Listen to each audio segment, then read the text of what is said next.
Hello my lovely students, this is Mansi. Welcome back to the channel. So now we are going to start with a new chapter, chapter number 9, some applications of trigonometry. So trigo chapter अभी last हमारा था. अब हम देखेंगे कहाँ पे ये apply होता है, कहाँ कहाँ हम ट्रिगो यूज कर सकते हैं. सो इसमें सबसे पहली चीज जो है ना, यहाँ पे देखो हम क्वेश्चंस तो नहीं करें, वैसे हम हर एक के एग्जांपल्स करने वाले हैं. सो यहाँ पे बेसिक कंसेप्ट पहले क्लियर कर लेते हैं. जैसे सबसे पहली चीज है आपके पास line of sight. Line of sight कौन सी होती है? Line of sight basically means observer जहां देख रहा है. जैसे यहां पे खड़े होके मैं कोई चीज ऊपर भी देख सकती हूँ, जैसे टॉप पे क्या है एंड बॉटम पे भी देख सकती हूँ. सो अगर एक ऑब्जर्वर यहां पे है,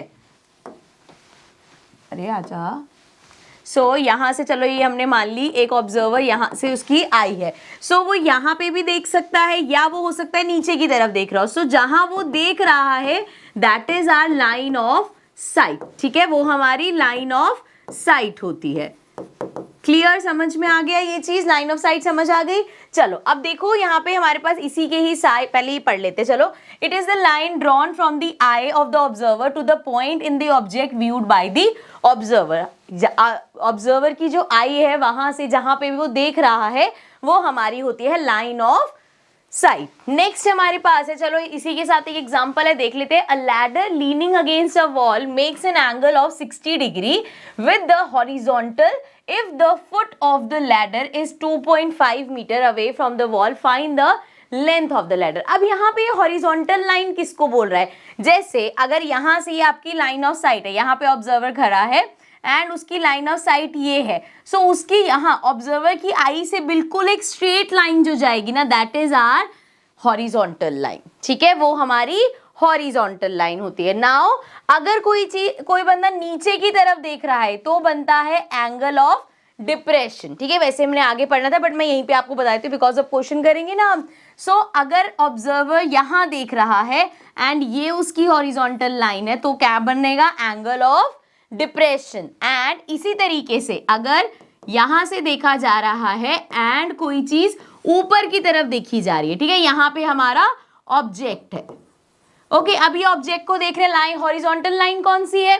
इस ऑब्जेक्ट का जो फुट है यहां से सीधी लाइन. ठीक है, ये लाइन हमारी हो गई हॉरिजॉन्टल लाइन. अब यहाँ पे ये जो हमारा लाइन ऑफ साइट है और ये जो हॉरिजॉन्टल है, अगर आप अबव टॉप की तरफ देख रहे हो तो ये एंगल जो बनता है this is angle of elevation. ठीक है, जब हम नीचे की तरफ देखते हैं तब हमारी हॉरिजॉन्टल लाइन और लाइन ऑफ साइट जो एंगल बनाती है उसको बोलते हैं एंगल ऑफ डिप्रेशन.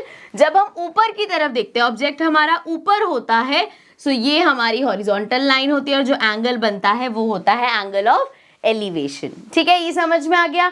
अब इस केस में देखो हमें क्या बोला गया था? अ लैडर लीनिंग अगेंस्ट, ये लैडर है, ठीक है, ये वॉल के अगेंस्ट लीन करे. यहाँ पे कोई हमारे पास एंगल ऑफ वो नहीं होगा कि एलिवेशन क्या है, डिप्रेशन क्या है, वो कोई बात नहीं होगी बिकॉज यहाँ पे कोई भी कहीं से कुछ देख नहीं रहा.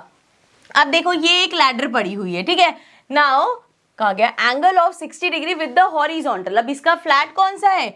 ये फ्लैट एरिया है. ठीक है, ये फ्लोर है, इसके साथ मिलके वो 60 डिग्री का एंगल बना रही है. क्या हो रहा है यहाँ पे? 60 डिग्री का एंगल बना रही है लैडर फ्लोर के साथ. ठीक है, नाउ आगे हमें दे रखा है if the foot of the ladder is 2.5 metre away. Ladder का फुट कहाँ होगा? यहाँ पे है लैडर का फुट एंड वो वॉल से कितना दूर है? 2.5 मीटर अवे. सो हमें निकालना क्या है? Find the length of the ladder. Ladder की लेंथ निकालनी है, मतलब हमें ये पार्ट निकालना है. सो इसी को अगर मैं यहाँ पे फिगर की तरह बनाऊं तो ये ए बी सी मेरा ट्रायंगल हो गया और ये ए सी है हमारी लैडर जिसका हमें फाइंड करनी है लेंथ. सो ए सी करना है फाइंड. ठीक है, बी सी हमें गिवन है 2.5. अब देखो यहाँ पे क्या क्या चीजें गिवन है. अगर हम ये इसको एक राइट एंगल ट्रायंगल माने, सो यहाँ पे राइट एंगल और एंगल के बीच वाला क्या होता है?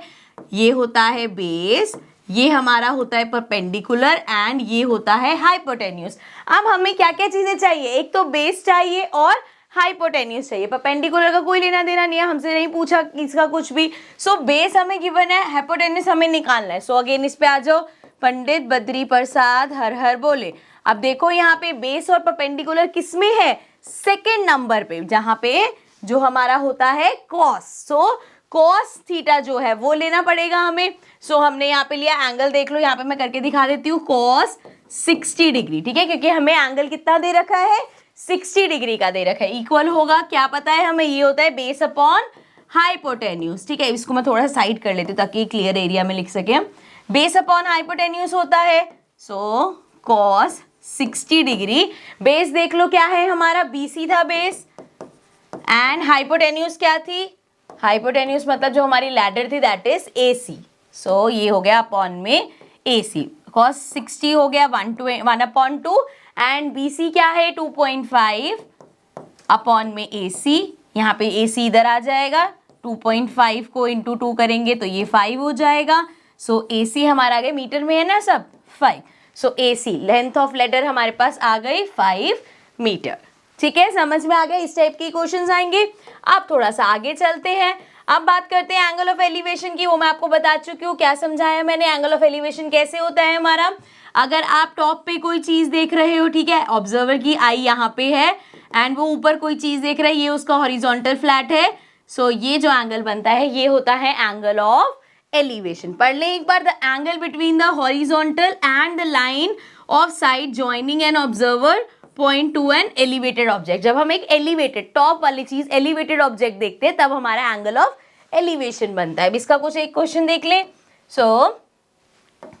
क्वेश्चन है हमारे पास, the angle of elevation of the top of a tower from a point on the ground which is 30 metre away. यहाँ ना क्वेश्चन पढ़ने में कंफ्यूजन हो जाती है, इसलिए ब्रेक ब्रेक के एक एक लाइन करके आप क्वेश्चन पढ़ना। द एंगल ऑफ एलिवेशन कहाँ से, top of the tower from a point on the ground. So tower के टॉप से ग्राउंड के एक पॉइंट पे, ये ग्राउंड का एक पॉइंट ले लिया, ये एंगल ऑफ एलिवेशन हमें बोला है कितना, 30 डिग्री बोला, 30 बोला, सो दिस इज 30 डिग्री। ठीक है, एंड ऑल्सो क्या बोला है, which is 30 metre away from the foot. यहाँ पे टावर का फुट है, ये जो है ये कितना दूर है, 30 मीटर अवे है। ठीक है, टावर से ये जो एंगल ऑफ एलिवेशन आपका बन रहा था ये 30 मीटर अवे है। Find the height of the tower. अब हमें ये हाइट फाइंड करनी है। ठीक है, अब इस केस में जरा ध्यान से देखो एक चीज, हमारे पास ये गिवन है, मतलब बेस फिर से क्योंकि 90 डिग्री है, ये एंगल है, सो बेस हमें गिवन है एंड हाइट हमें निकालनी है। सो अगेन आ जाओ इस पे, पंडित बद्री प्रसाद हर हर बोले। अब देखो बेस और हाइट निकालनी है, तो बेस और परपेंडिकुलर देखो कहाँ पे है, बेस और परपेंडिकुलर है हमारा, कहाँ गया, लास्ट वाला tan में। ठीक है, इसमें परपेंडिकुलर भी है बेस भी है, तो क्या यूज करेंगे, tan यूज करेंगे। एंगल कौन सा है, 30 डिग्री। सो tan थीटा, ये क्या है, C है हमारा, tan C लिख लो, tan 30 लिख लो, इक्वल होगा परपेंडिकुलर अपॉन बेस। परपेंडिकुलर क्या है, AB अपॉन में बेस क्या है हमारे पास, BC। ठीक है, अब यहाँ पे देखो tan C क्या है हमारा, tan 30 डिग्री। सो tan 30 डिग्री हमारा होगा, AB क्या है, AB हमें निकालना है, that is height of the tower. BC कितना गिवन था, 30, एंड tan 30 हमारा होता है 1/√3 इक्वल्स टू H अपॉन 30 उधर आ जाएगा, तो ये आ गया 30/√3। अब इसको आगे सॉल्व कर सकते हैं ना, करके दिखा देती हूँ मैं आपको, इसको ऊपर कर देते हैं। So we have 30/√3। कैसे सॉल्व करते हैं, रैशनलाइज करते हैं हम। सो ये हो जाएगा इंटू √3 अपॉन में इंटू √3, तो यहाँ से आ जाएगा 30√3 अपॉन में √3 इंटू √3 इज 3 से 30 कैंसिल करोगे आ जाएगा 10। सो हमारे पास आ गया 10√3। ठीक है, आई होप ये समझ में आ गया होगा। सो हाइट हमने निकाल दी 10√3। ओके, चलो लास्ट देखते हैं एंगल ऑफ डिप्रेशन। तो एंगल ऑफ डिप्रेशन मैंने आपको कैसे बताया, कैसा होता है, यहाँ पे जैसे अगर आप यहाँ से कोई चीज देख रहे हो एंड कोई चीज आप नीचे बॉटम की तरफ देख रहे हो, तो जो हमारा हॉरिजॉन्टल लाइन के साथ एंगल बनता है that is angle of depression. ठीक है, चलो अब यहाँ पे इसको रब कर देते हैं थोड़ा सा।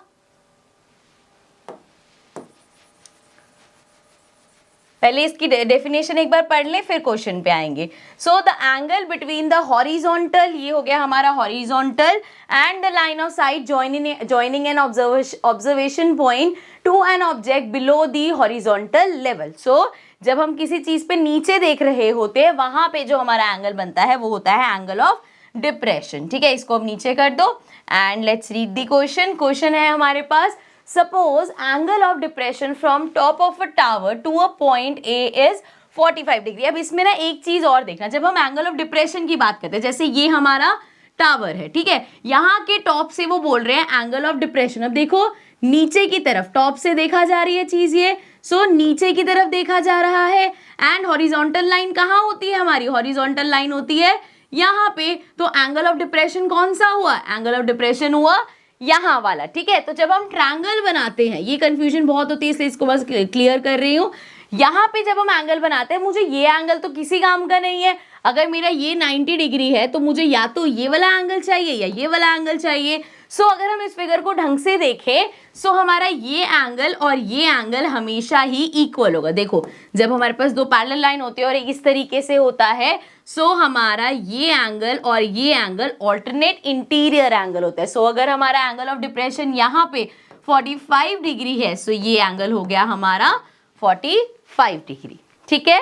सो अब वैल्यूज देख लेते हैं और क्या गिवन है हमें। Suppose angle of depression from top of the tower to point A is 45 degree and height of the tower is 10 metre. So height of the tower हमें कितनी गिवन है, 10 मीटर गिवन है। What is the distance of point A from the building, ये point A है, इसका क्या distance होगा building के बॉटम से, ठीक है, मतलब बिल्डिंग के फुट से क्या डिस्टेंस होगा ये हमें फाइंड करना, मतलब बेस हमें निकालना है और गिवन क्या है, परपेंडिकुलर गिवन है। सो सेम देख लो, बेस परपेंडिकुलर कहाँ होता है, tan में होता है। सो अब यहाँ पे tan 45 डिग्री का एंगल है, tan 45 degree equals to perpendicular upon base, perpendicular है 10 अपॉन में बेस कितना है हमें फाइंड करना है, AC लिख देंगे इसको। एंड tan 45 1 होता है, ये हो गया 10 अपॉन AC, यहाँ से आ जाएगा AC equals to 10 metre. So therefore हमें जो यहाँ पे ये निकालना था, ये आ गया डिस्टेंस हमारा 10 मीटर, ठीक है। आई होप समझ में आ गया होगा। क्वेश्चंस की और ज्यादा प्रैक्टिस करना और कंसेप्ट्स क्लियर हो जाएंगे। बेसिक्स आपको पता होने चाहिए, angle of elevation, depression, line of sight, इन सब में कंफ्यूजन नहीं होनी चाहिए। आई होप आपको समझ में आ गया होगा। Now I will see you all in the next video. Till then do like, share and subscribe. Bye for now.